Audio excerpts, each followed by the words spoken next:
সকালের অনীহা থেকে প্রতিদিনের উৎসাহ।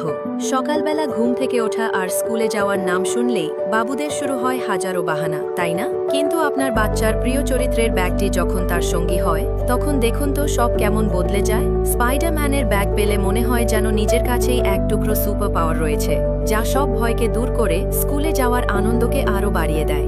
আবার হ্যালো কিটির ব্যাগ পেয়ে ছোট্ট মেয়েরা নতুন কিছু শেখার এবং বন্ধুদের সাথে মেলামেশার অদম্য উৎসাহ খুঁজে পায়। এছাড়াও বিভিন্ন গবেষণা থেকে জানা যায়, একটি শিশুর ব্যাকপ্যাক স্কুলে উপস্থিতিতে ইতিবাচক প্রভাব ফেলতে পারে। এটি নিশ্চিত করা জরুরি যে ব্যাকপ্যাকটি ভালোভাবে তৈরি এবং শিশুর ওজনের সঙ্গে মানানসই, যাতে তাদের স্বাস্থ্যের উপর নেতিবাচক প্রভাব কমানো যায়। আর সেই জায়গা থেকেই ফ্লিপি মার্ট কাজ করছে, বাবুদের জন্য গুণগত মান সম্পন্ন ব্যাগ আমদানি করার মধ্যে দিয়ে তাদের স্কুলের আনন্দকে আরও এক ধাপ এগিয়ে নেয়ার প্রচেষ্টায়। তাই দেরি না করে আপনার বাচ্চার পছন্দের ব্যাগটি বেছে নিন, আর দেখুন কিভাবে সকালের অনীহা বদলে যায় প্রতিদিনের আনন্দে। আমাদের ব্যাগগুলো সম্পর্কে আরও জানতে আজ